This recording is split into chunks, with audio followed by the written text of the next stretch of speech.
Time, the silent herald of life and death, success or failure, the unseen force that measures man's destiny, reaching its most fateful moment as it slowly strikes the 11th hour.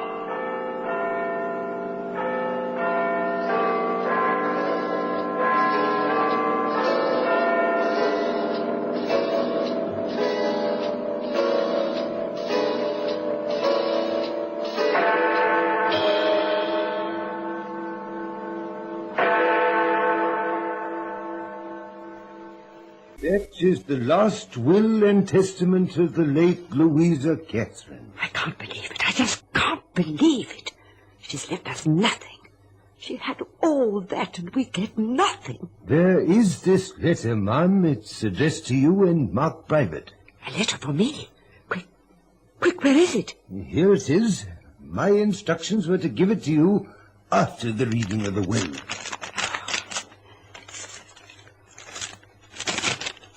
My dear Alice, I can imagine how annoyed you are at this moment. I haven't left you and that parasite of a son of yours a penny. It all goes to Catherine, whom you have often referred to as that colourless, unattractive girl. Well, she gets everything. Not because I care for her.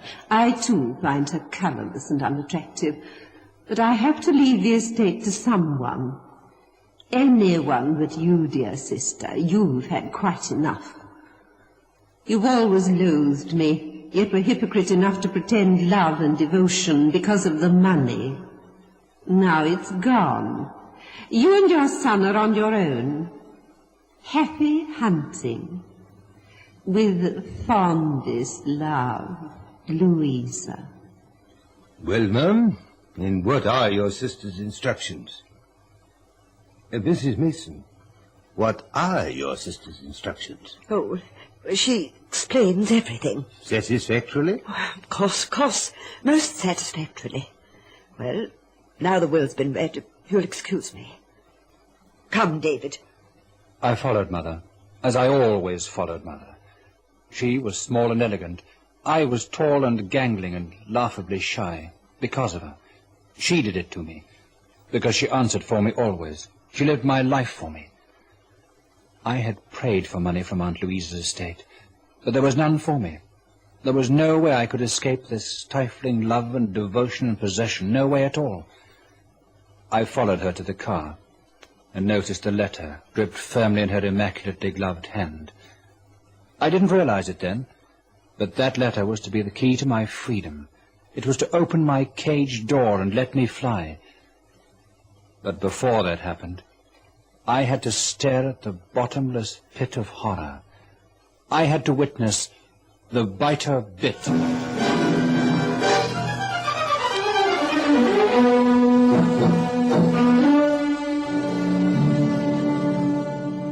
Time, the silent herald of life and death, success or failure, the unseen force that measures man's destiny, reaching its most fateful moment as it slowly strikes the 11th hour.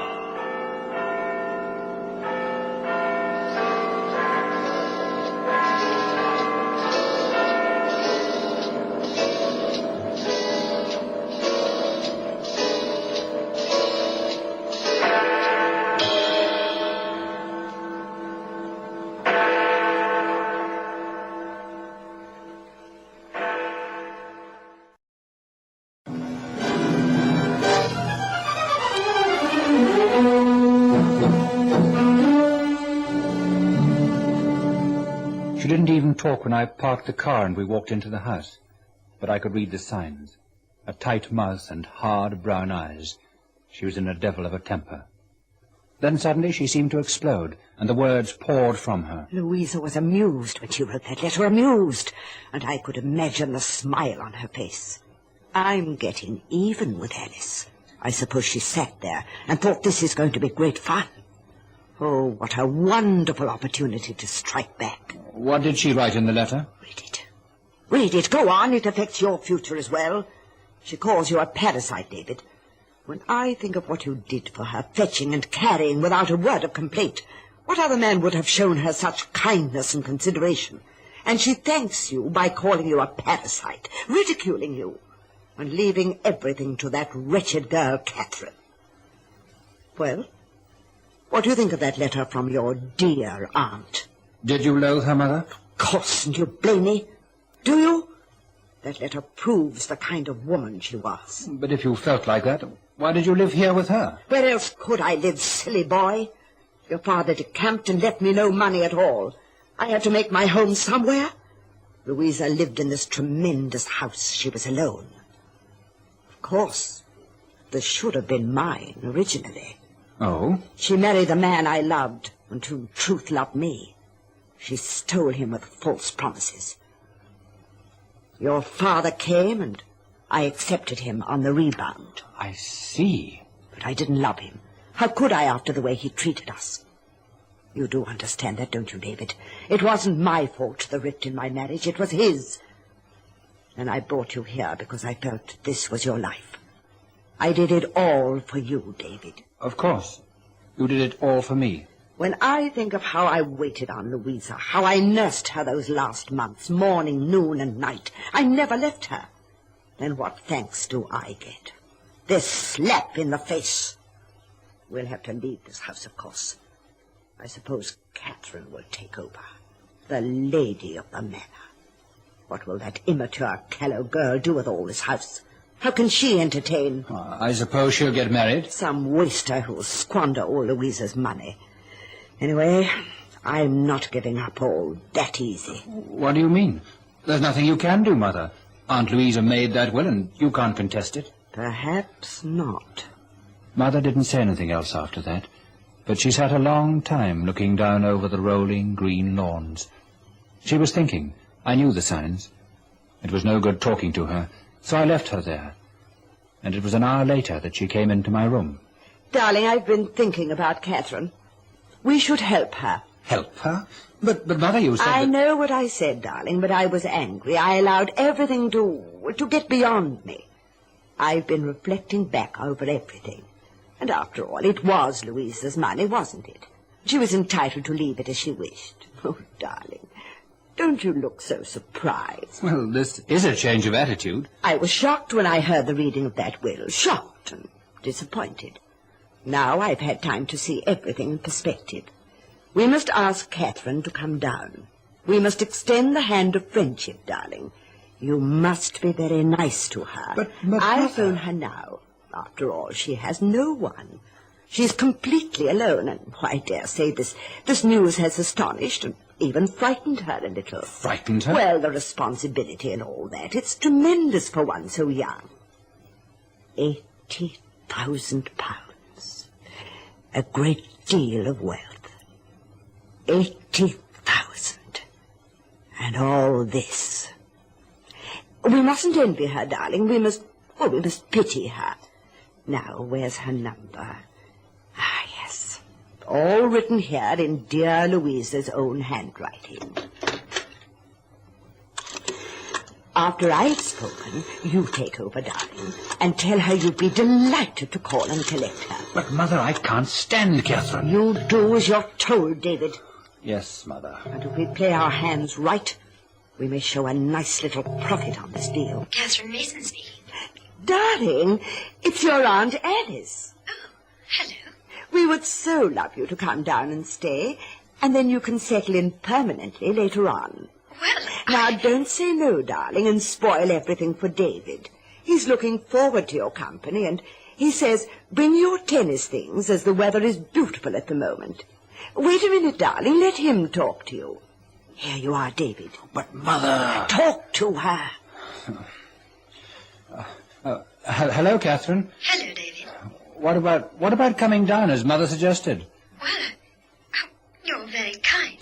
Tennis. Mention tennis. It's good weather for tennis. You collect her and sound enthusiastic. I'll come up and collect you if you like. Well, I was thinking of buying a car, so I could drive down. Oh, you'll come then? Yes. Yes, thank you, I will. I'll phone back later and confirm the day if you don't mind. There are a few things I have to do. Oh, very well, then. Goodbye. Well, I must say you didn't sound enthusiastic, David. It was a deplorable performance. It was enough to put her off completely. She's coming down, Mother, and that's what you wanted, isn't it? She's buying a new car. So, a new car. She's spending the money even before she gets it. A new car. Our little Catherine is launching out. And it's our money, too. That's the wretched part of it. It's our money, David. It belongs by right to you and me. And that little chit is spending it. I suppose it'll be one of those flashy, expensive cars. Mother, if you feel this way about her, why ask her down? Why? Because it's the way I plan it. That's why. You plan it? Mother, what are your plans? What are you going to do? Get what is mine by right. The money? But you can't. Darling, you leave all this to me. What are you going to do? You must tell me. Don't worry yourself with this, David. Now, there's a good boy. I must slip along and arrange the spare room for Catherine. We must make her very welcome. She bustled away, busy with her plans and her thoughts. She was my mother, but there were times when I feared her, and this was one of them. I hardly saw her until Catherine finally arrived, driving a sleek new sports car. My mother looked at it, and her eyes reflected disapproval, but her voice was as smooth as silk. Darling, how beautiful. A lovely new car. Yes. Isn't it nice? And red, so pretty. David, do help Catherine with her luggage. Of course, yes. I suppose I should really say welcome home. Because that is what the manor is now, isn't it? Your home. Oh, Aunt Alice, about everything. I don't want the manor. It's too large for me, and I wouldn't be happy living here, knowing that this was really your home. But, darling, Louisa left it to you. I believe she didn't. There must have been some mistake. These things do happen in people's wills. Oh, please don't move out of the manor. Take it. That's very sweet of you. But a great home like this takes a fortune to keep up. Oh, no. You take it over. David and I have made plans. Now, let me take you to your room. I've decided to put you in Louisa's bedroom. You don't mind? The spare room is being painted. Come along, darling. This way. Once again I followed my mother obediently, but this time my mind seethed with thoughts. Why Louisa's bedroom? The spare one wasn't being painted. Was this something to do with my mother's plans? I caught her eye a moment. She was enjoying herself hugely, playing a magnificent part. Then I asked myself a question. I wonder what she's up to. I couldn't guess, but I felt the icy prickle of fear. The first inkling Mother gave me of her plans was that night, shortly before dinner. David, stop pacing up and down and listen to me. I need your help. My help? I have never asked you for it before, but I do so now. I need your help. You've always considered yourself an actor, haven't you? Well, This is your opportunity to prove it. At dinner, I'm turning the conversation towards the return of departed souls. The return of I do wish you wouldn't repeat everything I say. We shall talk of Louisa. We shall talk of her presence, still here at the manor. We shall talk of the return of the dead to the places they love. But Mother... I shall expect some help from you, David. Help from me? Oh, you've done it again. Repeat it after me. I do wish you wouldn't do it. But I know nothing about such things. No more do I. But we shall both weave a convincing story. A prelude, as it were, to the actual drama which will take place later in the evening. What are you talking about? Louisa is going to return this evening. What? She won't materialize, of course, nothing like that. But she'll speak to Catherine. Oh, but Mother... She'll speak to her inarticulately at first. Then gradually her voice will clear. And she'll talk of another will. Another will? Made a short while before her death. A new will, in which, as a gesture of gratitude, she leaves me the sum of £20,000. But this will doesn't exist. On the contrary, darling, it does exist. Here. You see? Her signature. A perfect forgery. And witnesses. Everything above board. You did this? Yes. But old Ratcliffe won't believe. Even if he doesn't, she will. You saw how she was. Embarrassed about everything. I thought she was rather decent offering you the house. I'm getting the house and £20,000. That leaves her quite enough for her simple needs. Mother, you're never going to get away with this. You can't. That is the negative kind of attitude your father would have adopted. Of course I'm getting away with it. Louisa will speak of the will. She will indicate where it is hidden. She will find it and show it to Ratcliffe.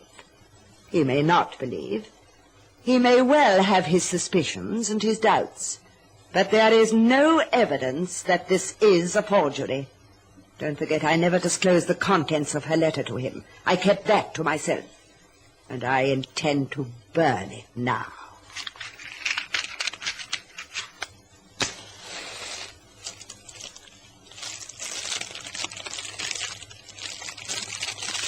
There. That belongs to the past. Oh, you mustn't do this. Please, you mustn't. That from you? And I'm doing this for you. I don't want the money. It means nothing to me. Neither does this house. But you've no career, no profession. You must be protected from life. And money only can do it. I know you aren't a fighter, darling. You're sensitive and you don't like trouble. But leave this to me. First, a tape recorder. You see? I've been practicing Louisa's voice. Listen.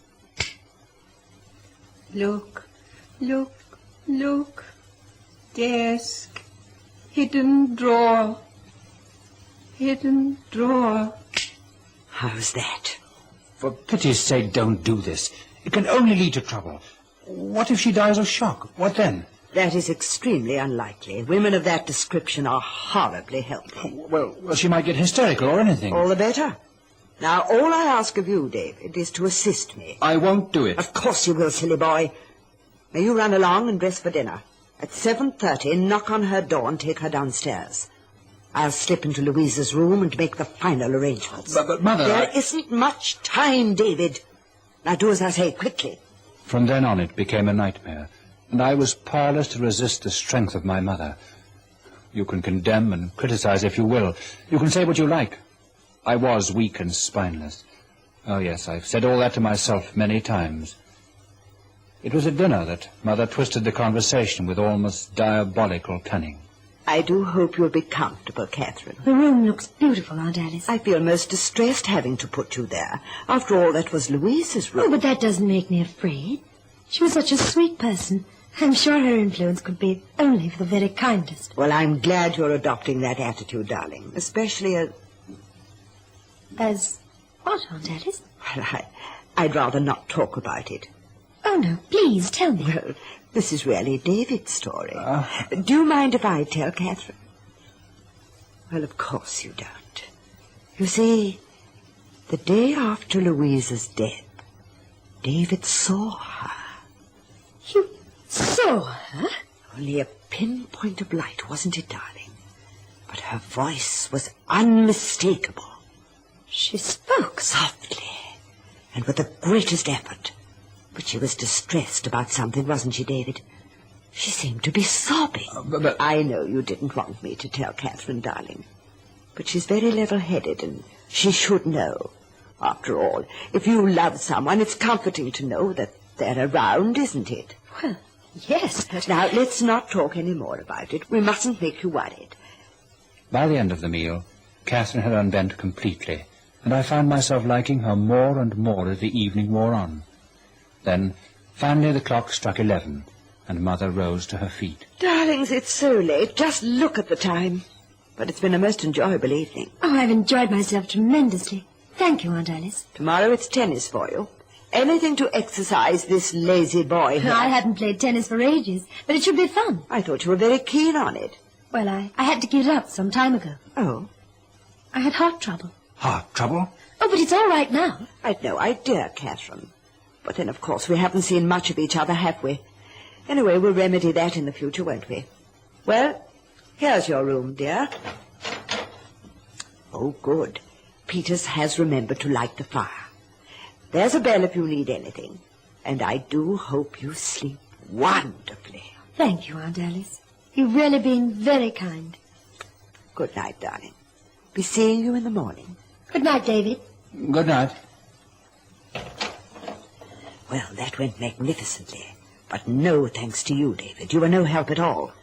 You contributed nothing. I had to create the whole atmosphere. Because I felt thoroughly ashamed of myself, that's why. David. You told that unfortunate girl a pack of ghastly lies. Keep your voice down or she'll hear. I hope she does. Mother, you aren't going through with this. If you intend to work yourself into hysterics, kindly leave me and go to bed immediately. We'll wait until 12 o'clock. That is the witching hour. Mother, she's a decent girl. Don't frighten her out of her wits. And remember what she said about her heart. What'll happen if she dies? What then? There'll be the police, there'll be questions, and I couldn't stand it. The trouble with you, David, is that you're a coward. I'm not a criminal, and that's what you are. I'm only claiming what is mine by right. Ask her for it, then. She'll understand, and don't stoop to this deception. She'll give you the wretched money. That is extremely unlikely. Now, let's not stand out here in the passage arguing. We'll go downstairs and wait until 12 o'clock. Come along, David. Once again I followed her obediently. But this time my whole being rebelled against her. For the first time I found myself disliking her.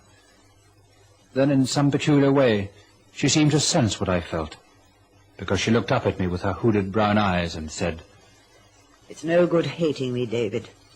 I'm doing this for you. I don't want you to do it for me. I can manage. Darling, let's be realistic. You've never done a day's work in all your young life. You've sat back and given me the privilege of waiting on you. That's the way you wanted it, because of your domination. Darling, how ridiculous you are. And do stop shouting. Oh, good. It's 12 o'clock. Now we put part 2 into operation. The recorder has been hidden behind her wardrobe. But the switch is in the passage. It was really very clever of me. Then we'll wait and see what happens. It should be most interesting.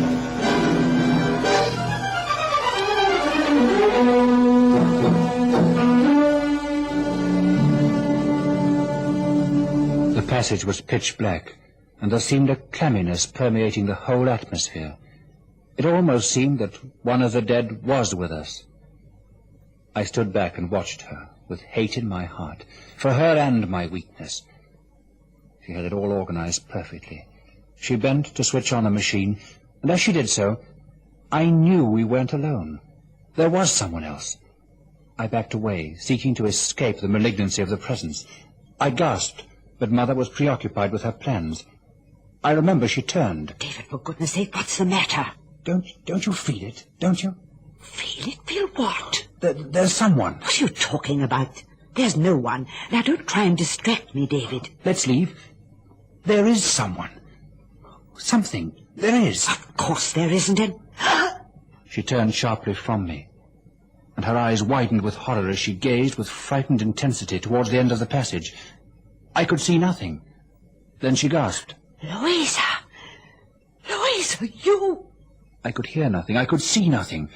But I was aware of the rising tide of animosity and hate. Then, suddenly, my mother covered her eyes with her hands. She stumbled backward. No, Louisa! No, no, no! She turned. She tried to run, but she crashed to the floor with a scream of sheer terror that made my blood run cold. She lay quietly, but I knew even before I touched her, she was dead. The doctor came and the police came. There were many questions, and there'll be many more. They found the tape recorder and the switch. I remember our old lawyer, Ratcliffe. Things are going to be difficult for you, David. There are so many explanations needed. But I've told you everything, Mr. Ratcliffe. She stumbled and she was dead before I got to her. A distressing and unfortunate affair. We can only wait for the doctor's report to be phoned through. It's unsatisfactory, and you can't blame the police feeling as they do. Your mother planned to frighten Catherine into handing over the money by imitating Miss Louisa's voice. And then suddenly the deceased rarely arrives. And that's what did happen. I didn't see her, but my mother did. I swear it to you. But it's so unlikely, and... Excuse me, if I be the doctor. Yes? Yes? Most extraordinary. Yes, well, yes. Very well, thank you. Well, and what was the cause of death? Well? It's most extraordinary. It seems that your mother died of fright.